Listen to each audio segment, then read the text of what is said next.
Arabia this വീക്കിൻ്റെ ഏറ്റവും പുതിയ എപ്പിസോഡിലേക്ക് എല്ലാ പ്രിയപ്പെട്ട പ്രേക്ഷകർക്കും സ്വാഗതം.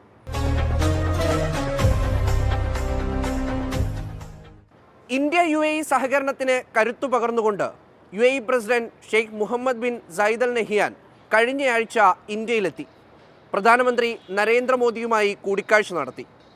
3 മണിക്കൂർ മാത്രം നീണ്ടുനിന്ന സന്ദർശനം. പക്ഷേ പല സുപ്രധാന തീരുമാനങ്ങളും ഈ സന്ദർശനത്തിൻ്റെ ഭാഗമായുണ്ടായി.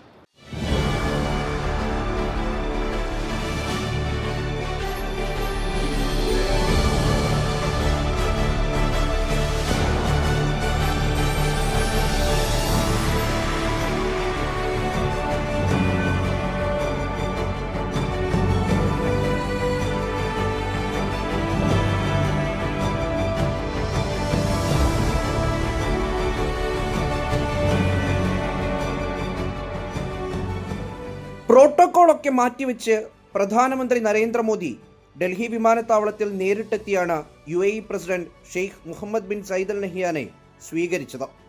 പരസ്പരം ആലിംഗനം ചെയ്യുന്ന ചിത്രങ്ങൾ എക്സിൽ പങ്കുവച്ച് നരേന്ദ്രമോദി കുറിച്ചത് എൻ്റെ സഹോദരന് ഇന്ത്യയിലേക്ക് സ്വാഗതമെന്നും. സ്നേഹസമ്മാനമായി നൽകിയത് മരത്തടിയിൽ തീർത്ത ഊഞ്ഞാലും തെലങ്കാനയിൽ നിർമ്മിച്ച വെള്ളിപ്പെട്ടിയും കശ്മീരി കമ്പിളി കൊണ്ട് കൈ ഉപയോഗിച്ച് മാത്രം നിർമ്മിച്ച പശ്മിന ഷാളും. ഇരു രാജ്യങ്ങൾക്കുമിടയിലുള്ള ഊഷ്മളമായ ബന്ധം കൃത്യമായി വരച്ചു കാട്ടുന്നതായിരുന്നു പുറത്തു വന്ന ഓരോ ദൃശ്യങ്ങളും.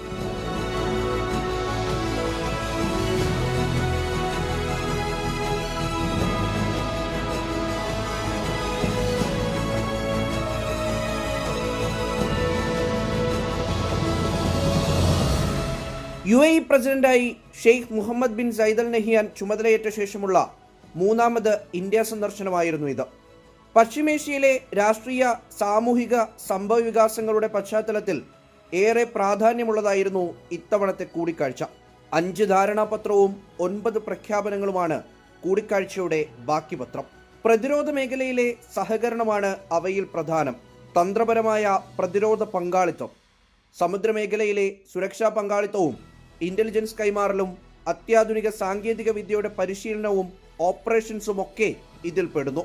പാകിസ്ഥാനും സൗദിയും ചേർന്ന് പ്രതിരോധ മേഖലയിൽ നടത്തുന്ന നീക്കങ്ങൾക്ക് ബദലൊരുക്കി ശക്തി വർദ്ധിപ്പിക്കാൻ ലക്ഷ്യമിട്ട് കൂടിയുള്ളതാണ് ഈ നീക്കം.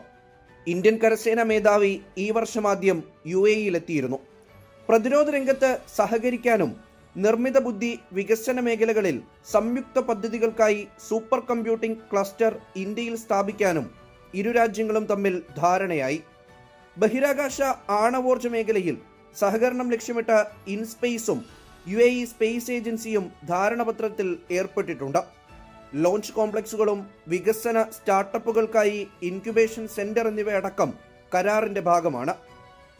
Where discussions were held both in the restricted format and then in expanded format where delegation members engaged with each other.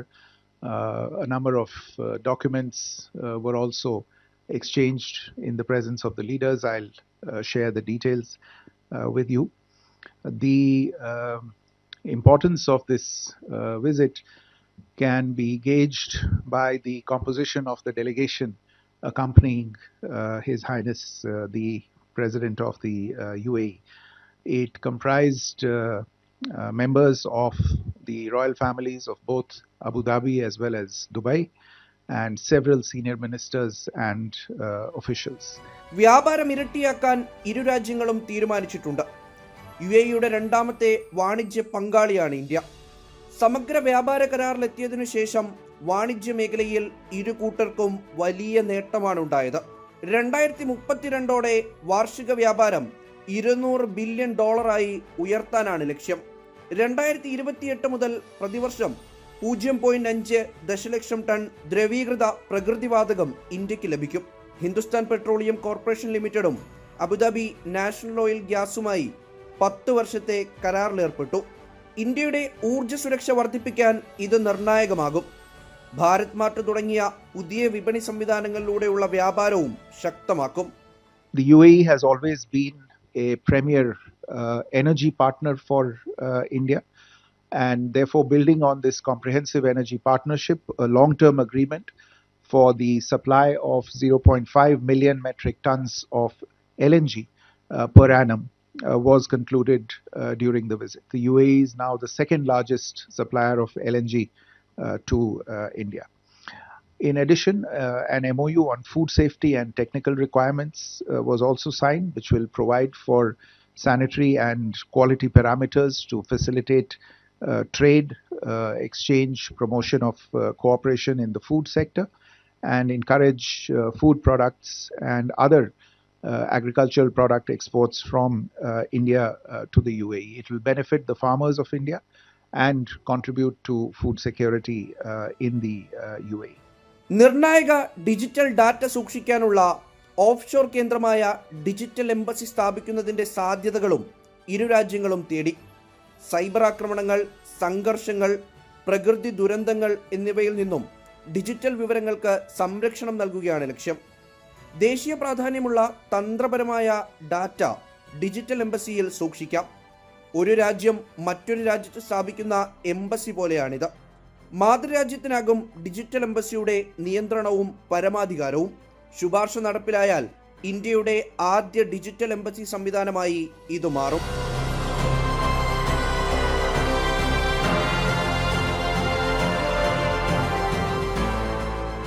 House of India എന്ന പേരിൽ അബുദാബിയിൽ സാംസ്കാരിക പൈതൃക കേന്ദ്രം നിർമ്മിക്കാൻ തീരുമാനമായിട്ടുണ്ട്. മാത്രമല്ല, ഗുജറാത്തിലെ ധോലേര സ്പെഷ്യൽ ഇൻവെസ്റ്റ്മെന്റ് റീജിയണൽ വിമാനത്താവളം, തുറമുഖം, സ്മാർട്ട് സിറ്റി എന്നിവയിലും UAE പങ്കാളികളാകും. ഹ്രസ്വ സന്ദർശനമാണെങ്കിലും ദീർഘനാളത്തേക്കുള്ള കൈകൊടുക്കലാണ് ഓരോ മേഖലയിലും Sheikh Mohamed bin Zayed Al Nahyan പ്രധാനമന്ത്രി നരേന്ദ്രമോദിയുമായി നടത്തിയത്. നിലവിലെ ആഗോള സാഹചര്യത്തിൽ ഏറെ നിർണായകമായ, അനിവാര്യമായ കൈകൊടുക്കൽ.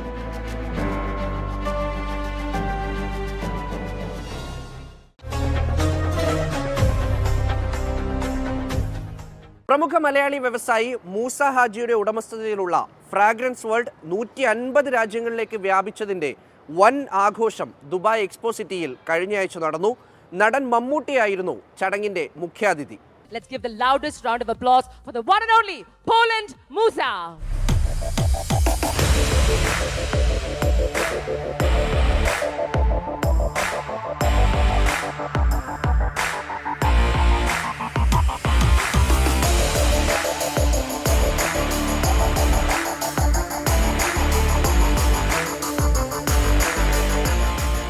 മൂസ ഹാജി അല്ല, പോളണ്ട് മൂസ. ലോകം മുഴുവൻ പരന്നുകിടക്കുന്ന സുഗന്ധ സാമ്രാജ്യത്തിൻ്റെ അധിപൻ. ദുരിതപൂർണമായ ജീവിതത്തെ തൻ്റെടവും കഠിനാധ്വാനവും കൊണ്ട് തിരുത്തിയെഴുതിയയാൾ. ഫ്രാഗ്രൻസ് വേൾഡ് എന്ന ബ്രാൻഡിന് ഒപ്പമോ അതിനു മുകളിലോ എപ്പോഴും മുഴങ്ങിക്കേൾക്കുന്ന പേര്. 150 രാജ്യങ്ങളിലേക്ക് ഫ്രാഗ്രൻസ് വേൾഡ് വ്യാപിച്ചതിൻ്റെ ആഘോഷരാവിൽ ദുബായ് എക്സ്പോ സിറ്റി സാക്ഷിയായത് വൻ വിസ്മയങ്ങൾക്ക്.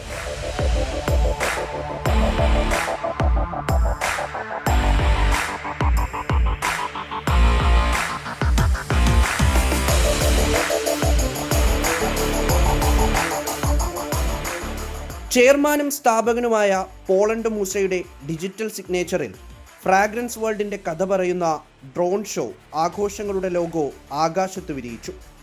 CEO PV സലാമിൻ്റെയും ജോയിന്റ് CEO PV സഫീൻ്റെയും ലബീബിൻ്റെയും സാന്നിധ്യത്തിലായിരുന്നു ലോഗോ പ്രകാശനം.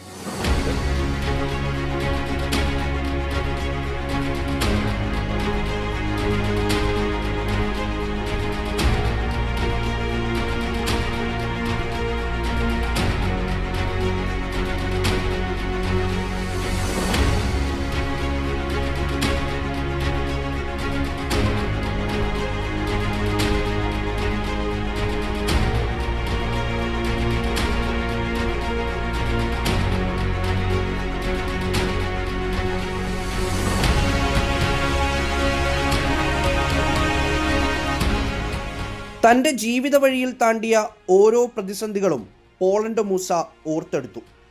പൂജ്യത്തിൽ നിന്ന് ഉദിച്ചുയർന്ന ജീവിതകഥ.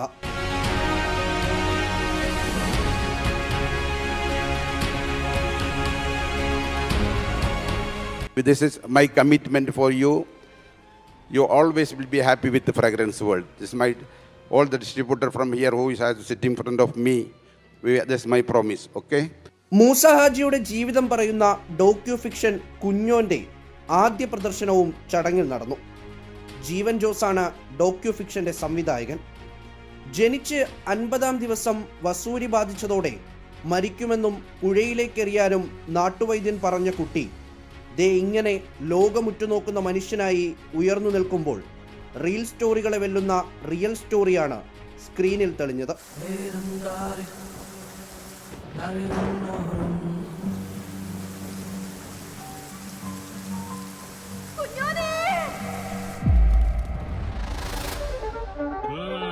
ما اتوقع يستقر يمين، هو مكتوب له نص لبعد. അതെ, പഴയ കുഞ്ഞോനല്ല, പോളണ്ട് മൂസ.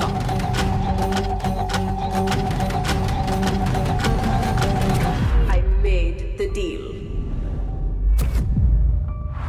इतना सारा माल कौन बेच रहा है?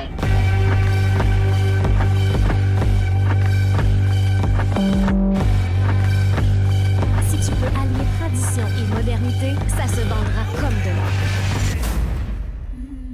പോളണ്ട് മൂസയുടെ വിജയകഥ സിനിമയാക്കി അഭിനയിക്കാൻ തനിക്ക് താല്പര്യമുണ്ടായിരുന്നുവെന്നും മൂസ ഹാജി തന്നെ അത് ചെയ്തെന്നും ചടങ്ങിൽ മുഖ്യാതിഥിയായ മമ്മൂട്ടി പറഞ്ഞു.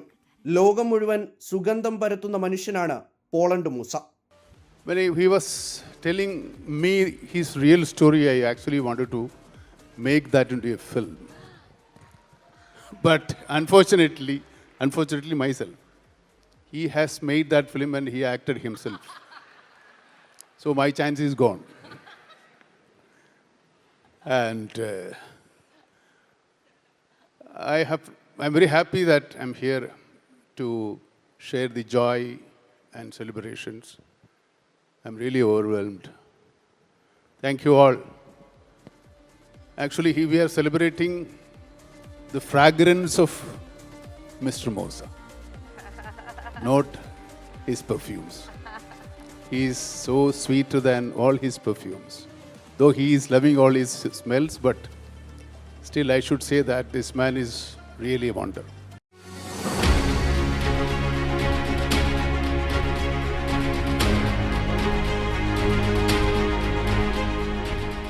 മൂസ ഹാജിയുടെ ജീവിതം ആസ്പദമാക്കി സെബിൻ പൗലോസ് എഴുതിയ ഫ്രാഗ്രൻസ് ഓഫ് ലെഗസി എന്ന പുസ്തകത്തിന്റെ കവർ പ്രകാശനവും ചടങ്ങിൽ നടന്നു.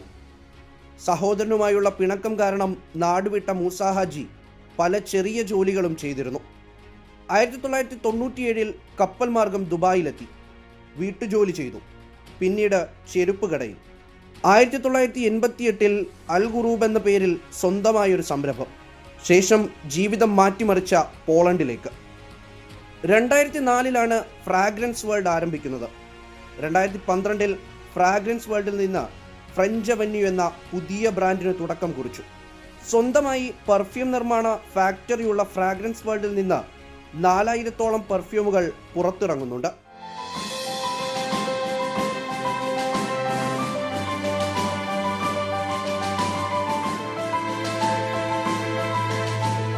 പോളണ്ട് മൂസയുടെ ബിസിനസ്സിന് ആദ്യമായി പിന്തുണ നൽകിയ പോളിഷ് വനിത എലിസബത്ത്, 1989 ആദ്യത്തെ വിദേശ ഓർഡർ നൽകിയ ബൾഗേറിയൻ സ്വദേശി ലിലിയ പെട്രോവ, 1993 റഷ്യൻ മാർക്കറ്റിലേക്ക് കൈപിടിച്ചുയർത്തിയ റഷ്യക്കാരൻ കോൺസ്റ്റിൻ വാസ്നിക്കോ, 1995 മുതൽ എല്ലാ പിന്തുണയും നൽകുന്ന അസർബൈജാൻ സ്വദേശിയായ റാഷിദ് സഹവർദീവ് എന്നിവരെ മൂസ ഹാജി ആദരിച്ചു.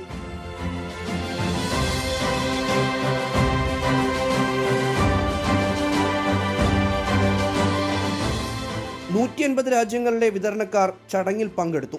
ഫാക്ടറിയിൽ ജോലി ചെയ്യുന്ന 1000-ഓളം തൊഴിലാളികൾ പങ്കെടുത്ത പരേഡും ചടങ്ങിന് മാറ്റുകൂട്ടി.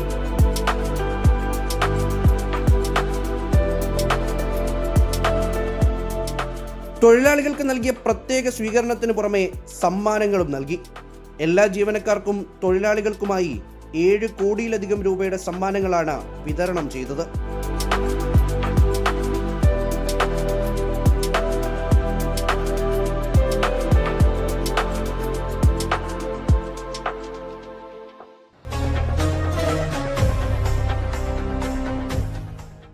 ഇന്ത്യയും സൗദി അറേബ്യയും തമ്മിലുള്ള സാംസ്കാരിക ബന്ധം പുതിയൊരു തലത്തിലേക്ക് എത്തുന്ന ഒരു ആഘോഷത്തിന് അല്ലെങ്കിൽ ഒരു സംഗമത്തിന് കഴിഞ്ഞയാഴ്ച ജിദ്ദ വേദിയായി.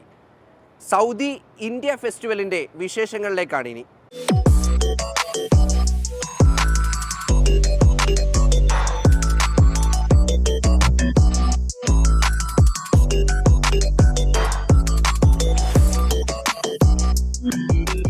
ജിദ്ദ ഇന്റർനാഷണൽ ഇന്ത്യൻ സ്കൂൾ അങ്കണത്തിൽ അക്ഷരാർത്ഥത്തിൽ ഒരു സാംസ്കാരിക പൂരം തന്നെയായിരുന്നു അരങ്ങേറിയത്. 5 മണിക്കൂറിലേറെ നീണ്ടുനിന്ന ഈ മഹോത്സവം ഇന്ത്യയും സൗദിയും തമ്മിലുള്ള ഉഭയകക്ഷി ബന്ധത്തിൻ്റെ ഊഷ്മളത വിളിച്ചോതുന്നതായിരുന്നു. 2000-ലേറെ കാണികളെ സാക്ഷിയാക്കി അരനൂറ്റാണ്ടിൻ്റെ കുടിയേറ്റത്തിൻ്റെ ഇടനാഴി എന്ന പ്രമേയത്തിൽ ജിദ്ദ ഇന്ത്യൻ കോൺസുലേറ്റുമായി സഹകരിച്ചാണ് GGI ഈ മേള സംഘടിപ്പിച്ചത്.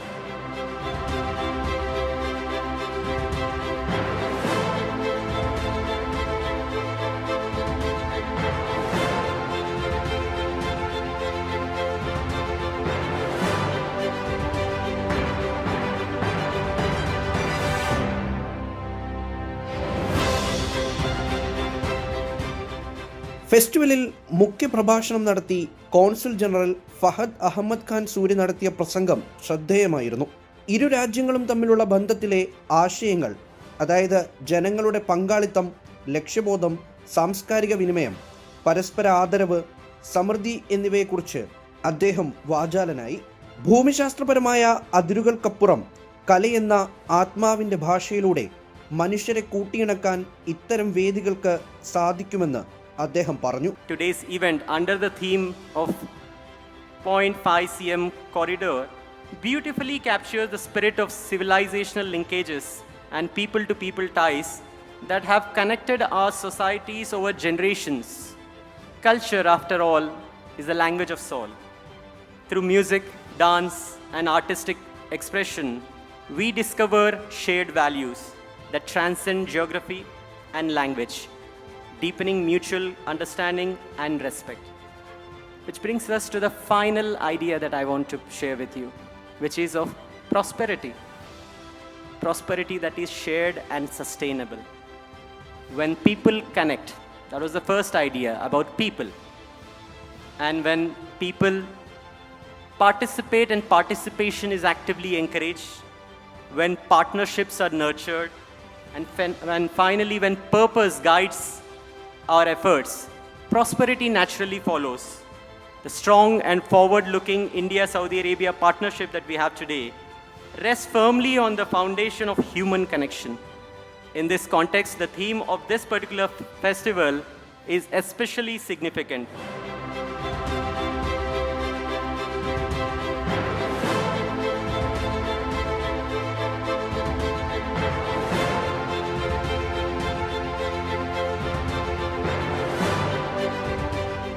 വേദിയിൽ കണ്ടത് ഇന്ത്യയുടെ വൈവിധ്യവും സൗദിയുടെ തനിമയും ചേർന്നുള്ള ഒരു അപൂർവ സംഗമമായിരുന്നു. സൗത്തുൽ മംലക്ക ഫോക്ക് ആർട്സ് ട്രൂപ്പ് അവതരിപ്പിച്ച തനത് സൗദി നൃത്തരൂപങ്ങൾ സദസ്സിനെ ആവേശത്തിലാഴ്ത്തി. ബഹ്രി, മിസ്മാരി, കുബൈത്തി തുടങ്ങിയ 5 ഇനം പാരമ്പര്യ നൃത്തങ്ങളുമായി സൗദി കലാകാരന്മാർ വേദിയിൽ നിറഞ്ഞാടിയപ്പോൾ കോൺസൽ ജനറലിനെ പോലും താളം പിടിപ്പിക്കാൻ അവർക്ക് സാധിച്ചു. അത് കേവലമൊരു നൃത്തമായിരുന്നില്ല, മറിച്ച് 2 സംസ്കാരങ്ങൾ തമ്മിലുള്ള സ്നേഹപ്രകടനമായിരുന്നു.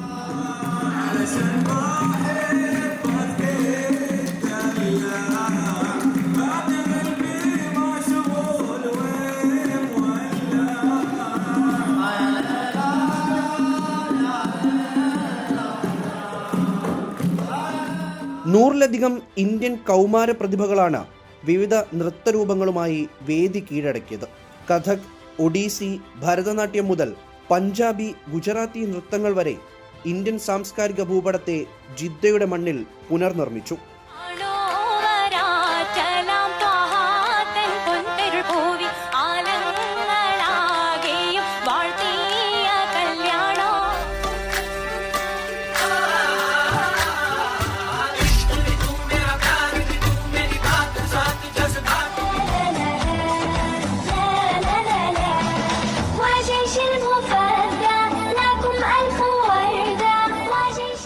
റഹ്മത്ത് മുഹമ്മദ് ആലുങ്കൽ ചിട്ടപ്പെടുത്തിയ വെൽക്കം ഡാൻസും സഫൂഫി, ഒപ്പന, ഫ്യൂഷൻ നൃത്തങ്ങളും കാണികളുടെ മനം കവർന്നു.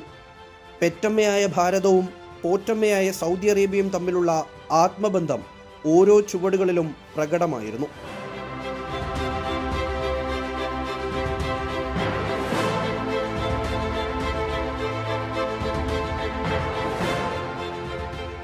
GGI പ്രസിഡന്റ് ഹസൻ ചെറൂപ്പയുടെ അധ്യക്ഷതയിൽ നടന്ന ചടങ്ങിൽ പ്രമുഖ വ്യക്തിത്വങ്ങൾ പങ്കെടുത്തു. പ്രമുഖ ഗായകരുടെ സംഗീത വിരുന്നും ഈ സന്ധ്യയെ മനോഹരമാക്കി.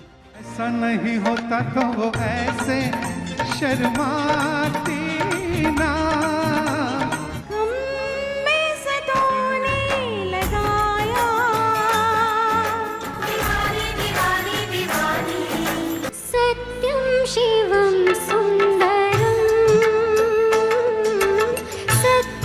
ശിവം സൗദി ഇന്ത്യ ബന്ധത്തിലെ വർത്തമാനകാല ചരിത്രത്തിൽ സുവർണ ലിപികളാൽ എഴുതപ്പെടേണ്ട ഒന്നായി ജിദ്ദയിലെ ഈ സാംസ്കാരിക മേളപ്പൊലിമ മാറി.